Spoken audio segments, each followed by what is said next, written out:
Eu sou médico, fui secretário de saúde do Rio Grande do Sul quando entrou no Brasil a H1N1 e entrou pelo Rio Grande do Sul. Foi uma epidemia muito dura, a gripe suína. Morreram pessoas e eu posso dizer, sem medo de errar, morreram mais pessoas na gripe suína do que vão morrer no coronavírus. O presidente Jair Bolsonaro deixou o país perplexo ao condenar o isolamento social. Hoje é dia 22 de março de 2020, estamos aqui no Japão, em Tóquio. Aqui corre tudo normal, o comércio está aberto, o shopping está aberto, as fábricas estão funcionando, os meios de transporte estão funcionando.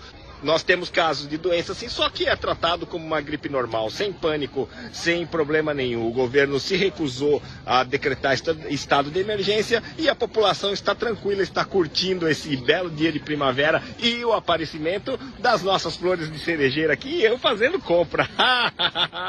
Nem uma loja fechada, nem um barzinho de esquina fechado.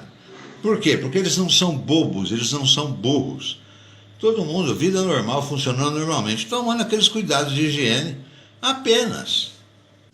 O vírus ele se propaga muito rápido e muito antes de ser detectado.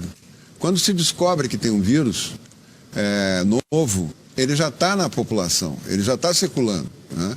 Na China, quando eles anunciaram que tinha um novo vírus em janeiro, o vírus estava circulando desde novembro. Se estima que desde novembro ele estava circulando. Então já tinha milhões de pessoas, milhares, milhões de pessoas contaminadas.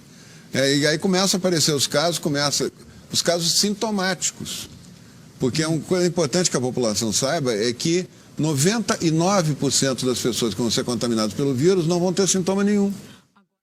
Mesmo jovens assintomáticos representam risco aos mais velhos, justificando assim a necessidade do isolamento social. Isso é uma força da natureza, é uma história natural da virose.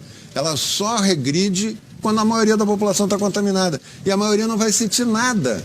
Não se assustem, porque vai aumentar muito o número de casos. Não quer dizer, até porque o Ministério está conseguindo mais kits para fazer exame e tal. Não tem problema, vai aumentar o número de casos. Quando chegar no ápice, na terceira semana de abril, começa a cair, porque a maioria da população já está imunizada. E aí, essa é a história natural de todas as epidemias virais. Depois, o presidente sugeriu, na contramão de todas as evidências científicas e de todas as recomendações médicas, que as restrições à circulação de pessoas adotadas até aqui são exageradas. Não tem como parar o mundo. Quanto tempo vai ficar parado? Fica todo mundo em isolamento, ninguém faz nada, e o vírus desaparece? Não, o vírus está ali. Está sendo instilado um medo na população que dificulta, inclusive, a ação. E cria esse tipo de... Cada governador, cada gestor público quer fazer uma coisa mais radical que o outro, é um efeito manada, para poder dizer que está fazendo alguma coisa para a população. E não está adiantando fechar a escola, não adianta, não diminui os casos. Essas medidas pirotécnicas de fechar tudo não diminuem uma morte, nenhum caso. A epidemia vai seguir o curso dela. E vai terminar nessa data que eu estou te dando, independente de estar fechada a escola ou não. O número de casos suspeitos deu um salto aqui no Brasil. Eu acho que é mais fácil uma pessoa morrer atropelada no parque, atropelada numa rua aqui do Brasília, do que morrer de coronavírus. O coronavírus vai ter um número muito baixo de casos fatais. A maioria das famílias brasileiras já tem uma pessoa com vírus. Estatisticamente já tem.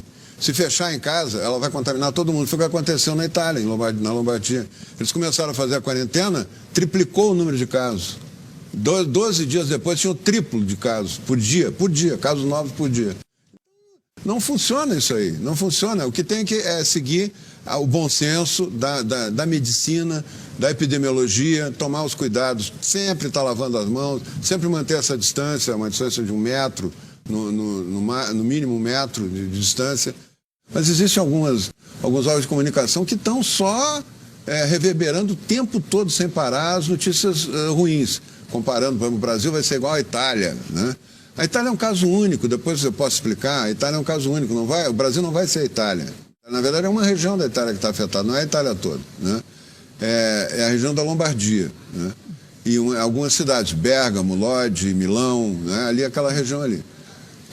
O que acontece? Havia um grande comércio, uma região muito desenvolvida da Itália, com grande comércio com a China, né? Grande atividade comercial. Então, muitos chineses vinham, italianos vinham e voltavam da China, né? Se eles circularam no mês de novembro e dezembro lá na China, e na província de Hubei, provavelmente eles se contaminaram num grande número, sem saber, né? E voltaram para aquela região. Então, ali tem uma circulação maior de vírus, né? Tem a maior população, proporcionalmente a maior população idosa do mundo, né?